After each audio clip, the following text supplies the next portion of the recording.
Hi, guys. Welcome to Deconversionn Therapy, the podcast. This is Karen. I'm sorry, this is Bonnie. I'm looking at Bonnie. Karen. For people who say we sound alike, that's going to be, they're going to love that. We're just going to get to it right now. Catch us on all the social things. You know what they are, but my favorite are Instagram and the TikTok. And then we have a P.O. box. So if you feel like mailing us some letters from Jehovah's Witness, isn't that who they come from? The little fake handwritten ones? I think you get I think the Mormons are covering that area too. I think people are going back to the old pen and paper. But to avoid COVID, what if they just sort of breathe on it a lot and you open it and the COVID goes everywhere? Oh my gosh. So anyway, we have a P.O. box and it's in our website details. So there's the boring stuff. Gross. Yeah. Please. I'm the one that's near the P.O. box. So no anthrax. And we can do unboxing or unlettering videos. And hey, we've got our Zoom parties. Don't forget those for sponsors. We really appreciate our sponsors. Helps us keep going. Doodly-doo. Bam, bam. That's it. Got nothing else. Oh, wait. No, I forgot to say. We have our Amazon affiliate stuff, but we also have bookshop.org, which is an alternative one, and their proceeds go to local independent bookstores. So cool. No Bezos if you're not into Bezos. Oh, well, what are we going to talk about today? Tell me what it's called. It's called, we've got Church Bulletin, which means we gather all like the craziest stuff that's been happening related to the church in the last few weeks. And then we just tell you how ridiculous it is. We have quite a few that are delightful. Yeah, because we're just coming off Easter, which is, the Super Bowl of religion. No, I was just trying to find some statistics because we know that the church attendance is decreasing, but I want to see the Easter stats. So there are no Easter stats for this year yet, but all the other ones that you see, it's like twice as much. I thought at least Christmas would get close to Easter attendance, but no. Mm-mm. Crazy. It's like we love death more than we do Jesus' birth. Anyway, I'm interested to see what the stats are going to be whenever they come out. This is kind of fun, too, because I prepared this a while ago, my little portion of this show. And, I have no memory. So I'm like, this is going to be a fun thing to read for the first time. So forgive me if it sounds. We're doing a blind reading. You've been in improv, so I feel you can do it. But I can't read. On TikTok, I've put some statistics about, the decrease in church attendance. And I have this one account who is sort of like the Amy Poehler in Mean Girls, like, I'm the cool Christian. Yeah. So it'll be like, this is so funny. I'm a Christian, but I love this.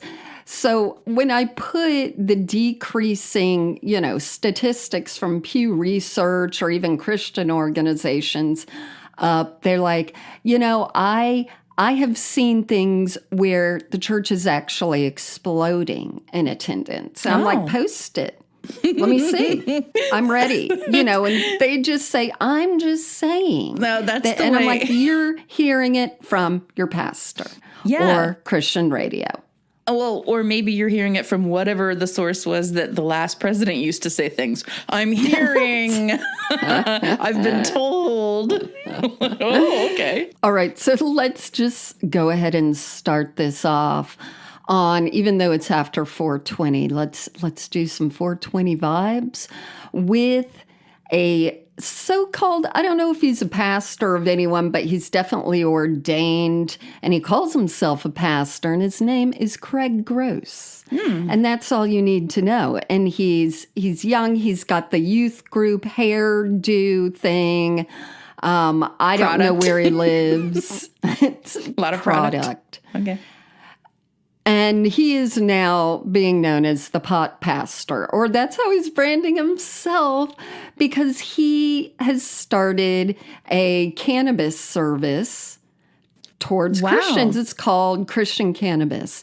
But the best part, there's too many best parts. The best part is that his little logo, it says Christian Cannabis, and then it's got the dove, like, how all the churches have the dove, and instead of the fig leaf, I will let you guess. He smokes the marijuana like a cigarette. That's right. And then,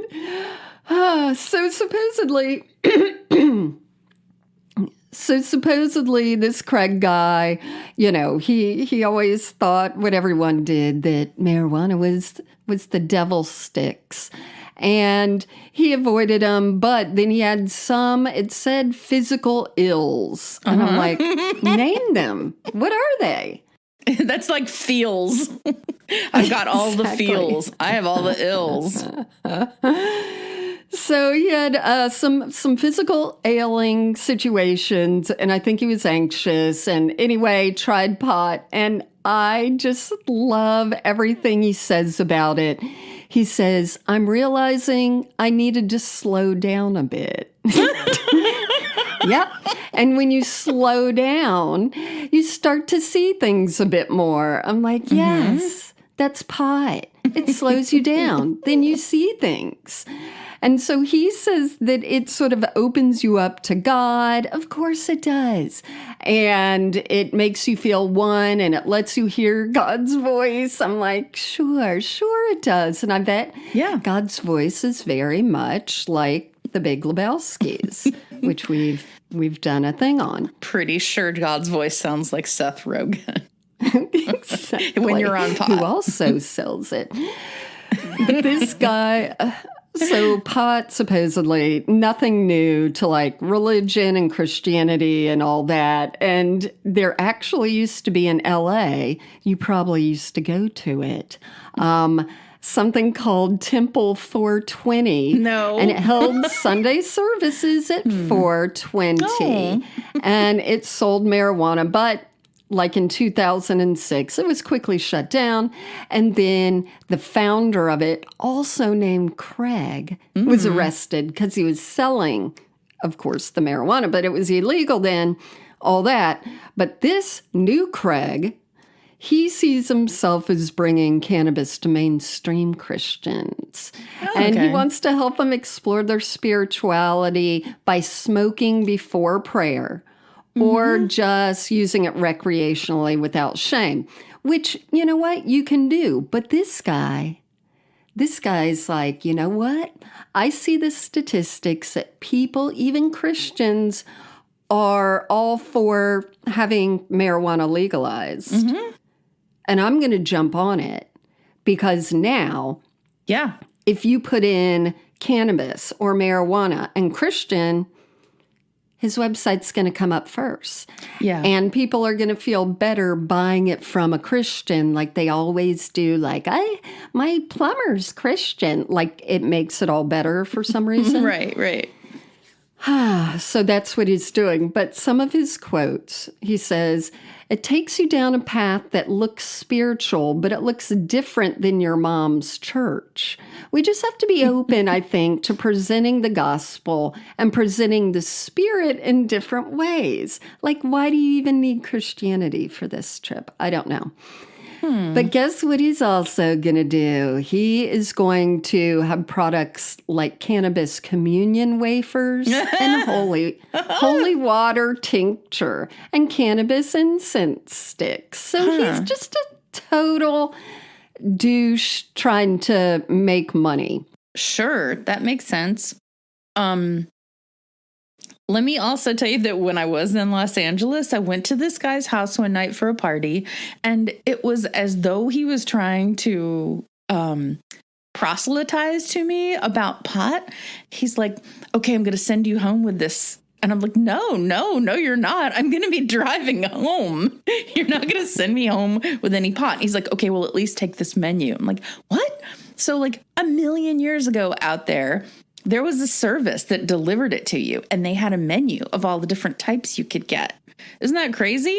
I mean, I remember going down Venice Beach and there being all the little kiosks, and they're like doctor on site.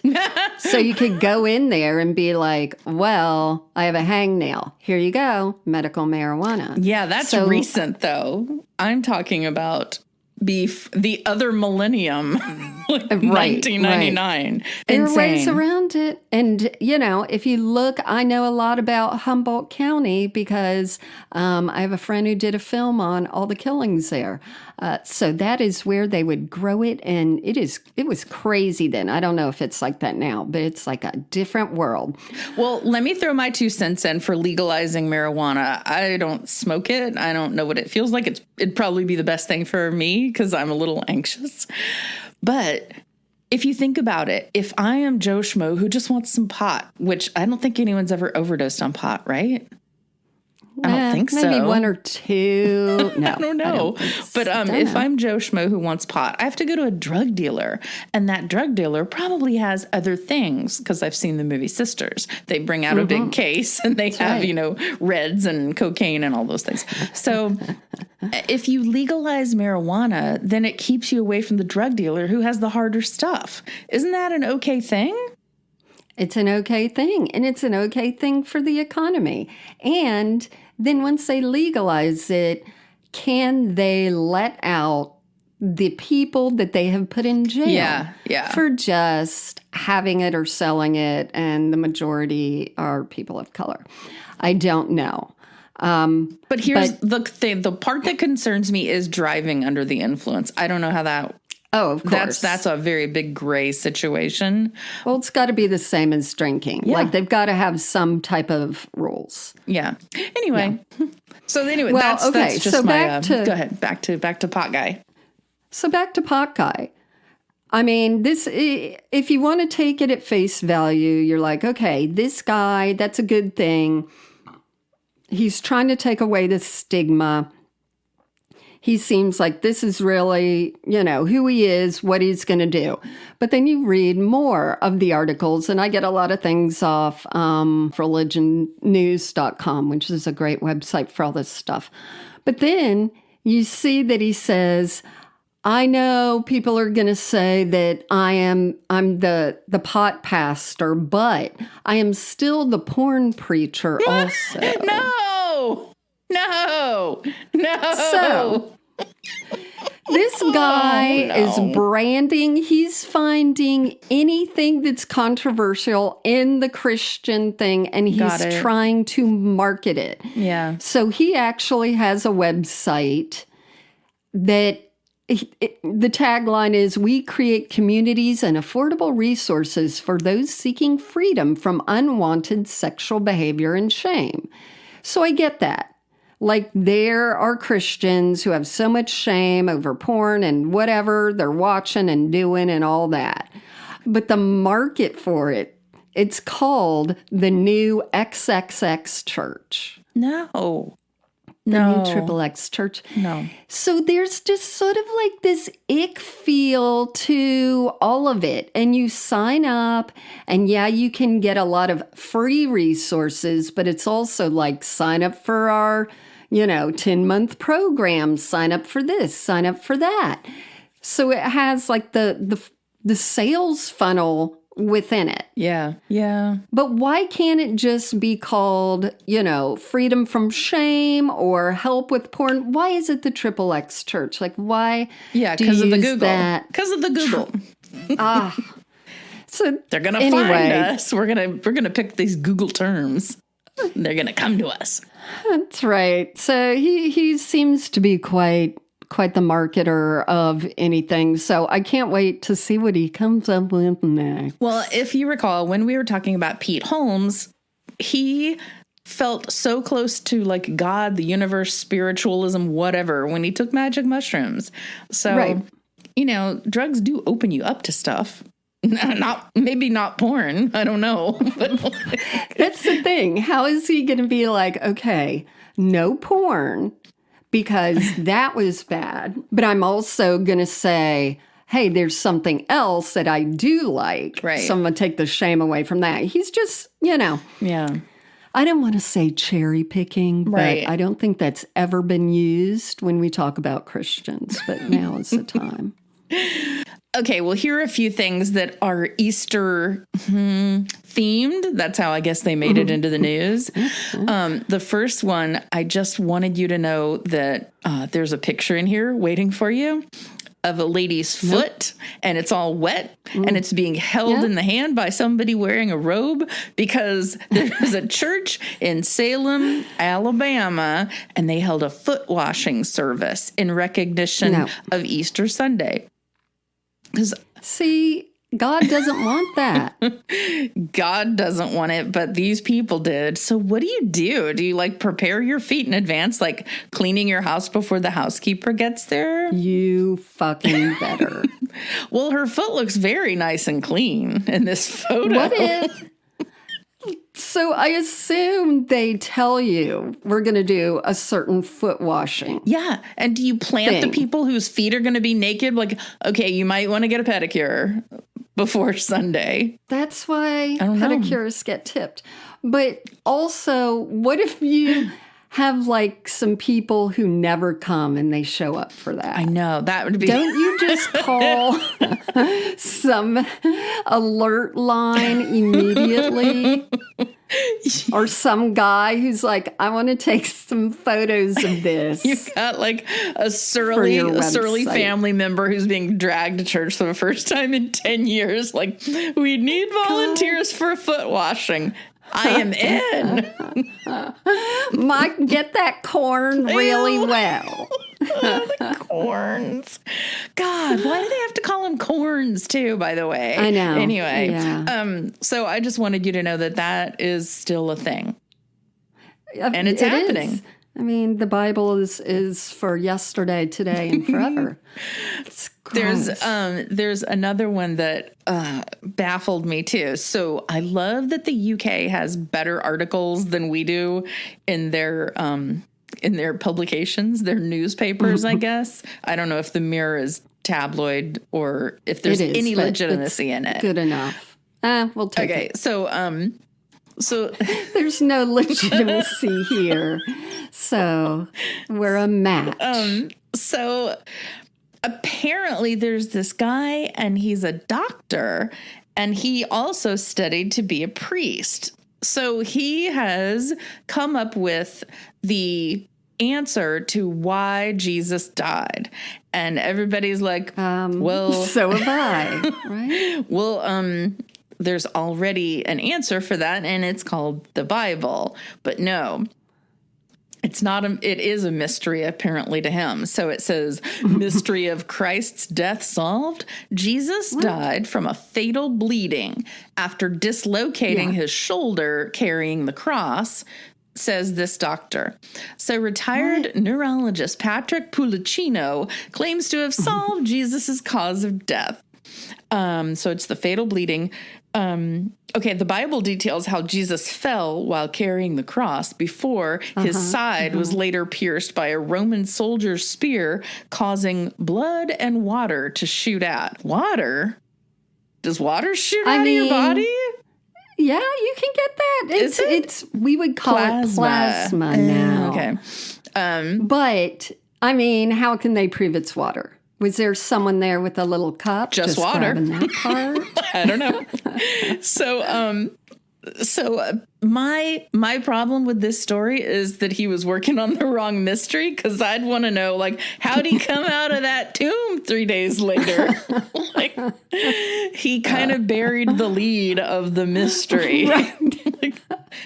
And I mean, dislocating your shoulder doesn't cause you to bleed. I'm confused. Internally, Karen. Internal bleeding. But then wouldn't he just die before they then put him up there? Because he was chatting away with his other two buddies up there. Was he? Yeah. He was like, what are you in for? Hey, thief, you can... Yeah, what are you doing here? That was wrong. All right. That was not reverent. This guy, I guess, he's a star now.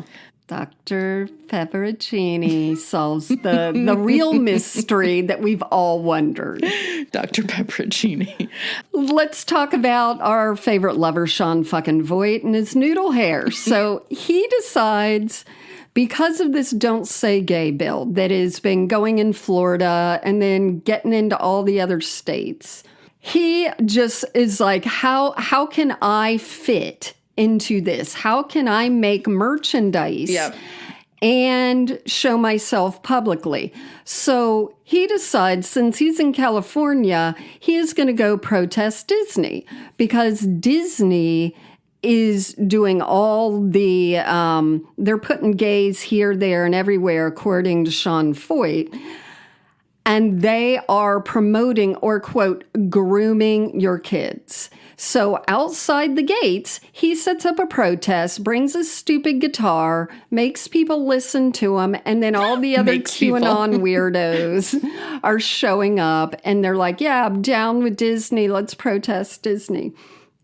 And I was listening to now one of my new favorite podcasts, QAnon Anonymous, that my friend Jake set me up on listening to, and they were talking about this and how Sean Feucht is like, my kids used to love Disney, but we're not going to go anymore. And they said, yeah, we know he's probably sneaking in and just telling people he's goofy.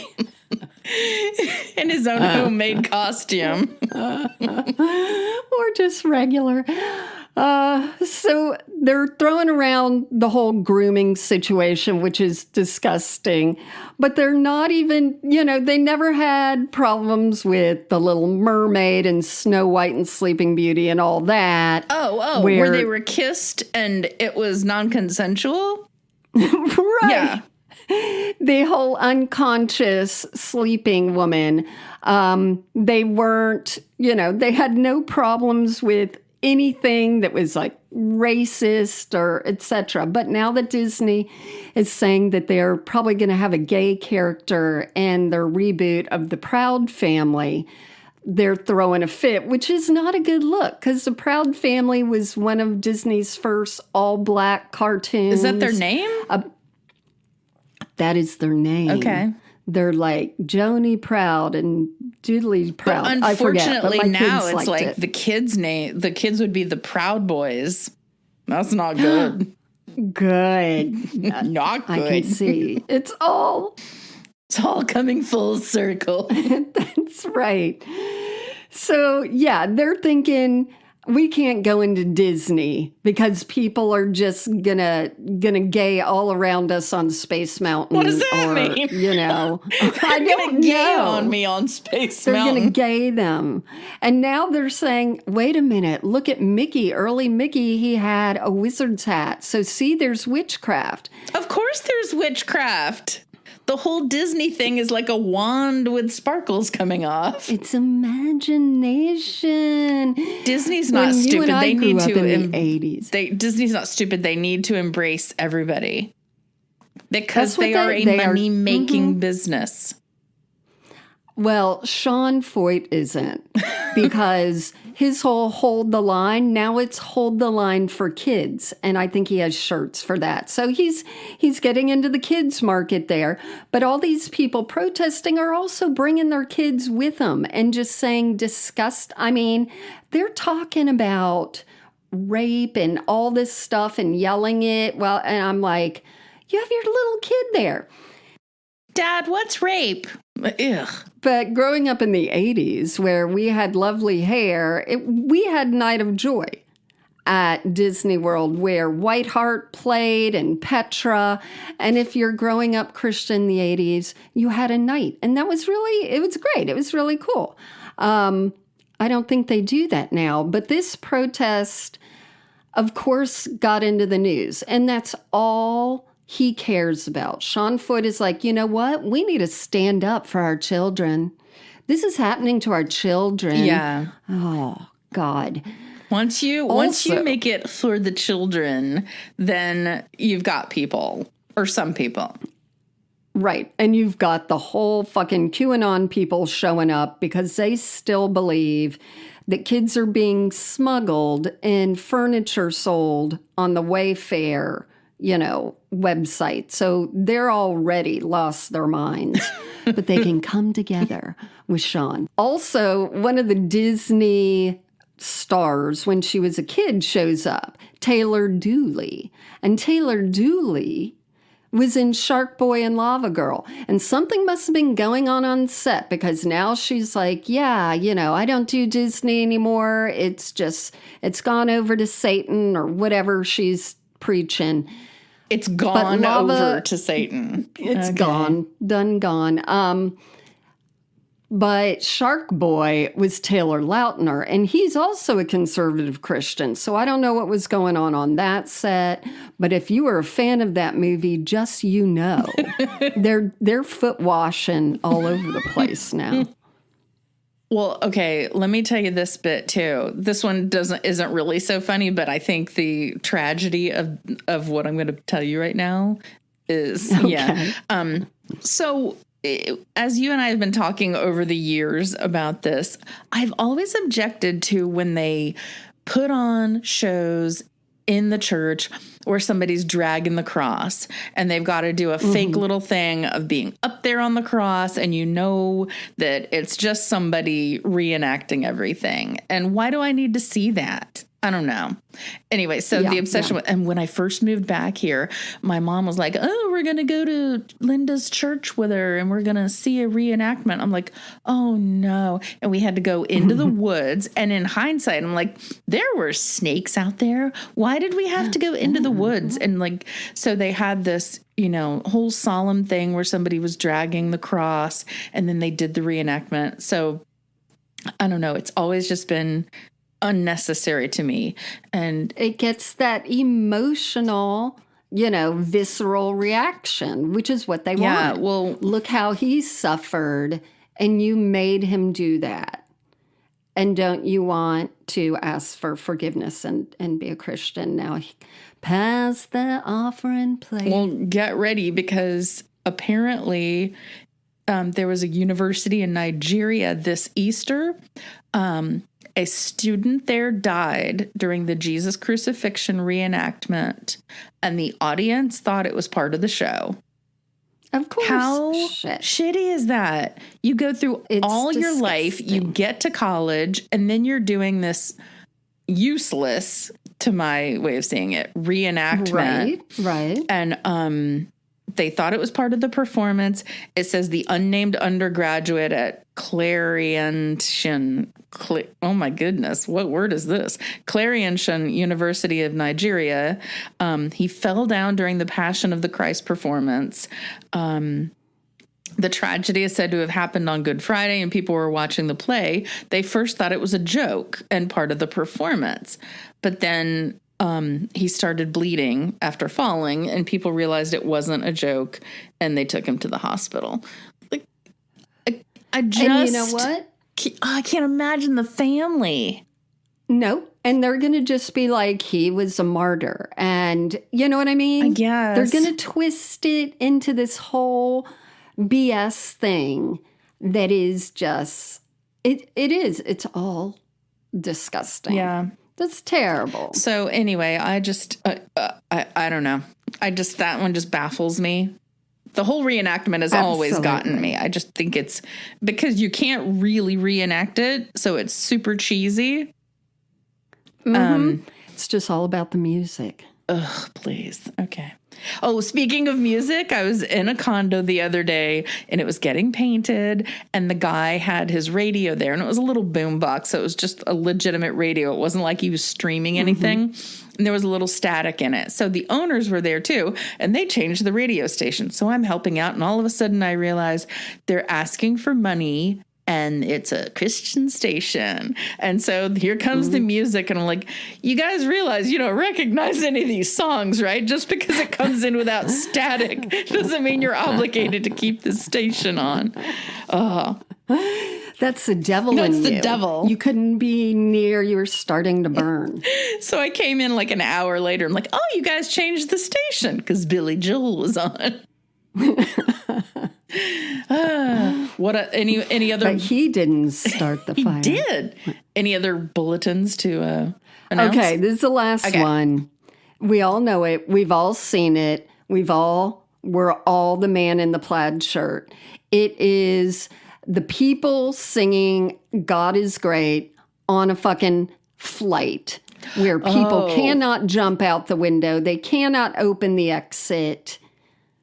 And it went viral because the guy who did it, named Jack Jins Jr., it's a lot of J's there, he, put it on his Instagram, and now it's gone viral on TikTok and everywhere. So wait, who posted it? Taken over. Wait, he did. Wait. The guy who was playing the guitar for Jesus and subjecting the passengers to the music is the one who posted it? The leader of the sort of outreach program. Okay. They went to Ukraine. Supposedly they did bring groceries and, all that good stuff. But I'm sure it was a pay for pray thing where they gave it and then they said, hey, can we pray for you? Blah, blah, blah. But this guy who sang is like someone from Singapore. And I don't even hold accountable the people who sang, because they're really into it. They bought into all this.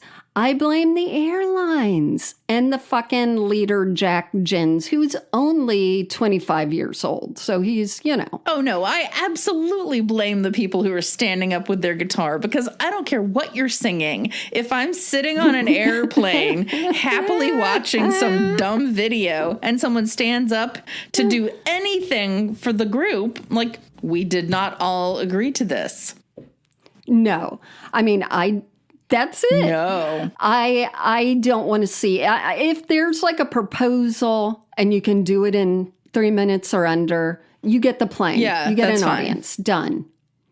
If you're flying because, you just got a heart transplant, like if they want to announce someone's on the plane that something amazing happened, nope. I'm all for that. That's non-consensual communication by guitar. I would not. No. Right. I wouldn't even let Billy Joel do it.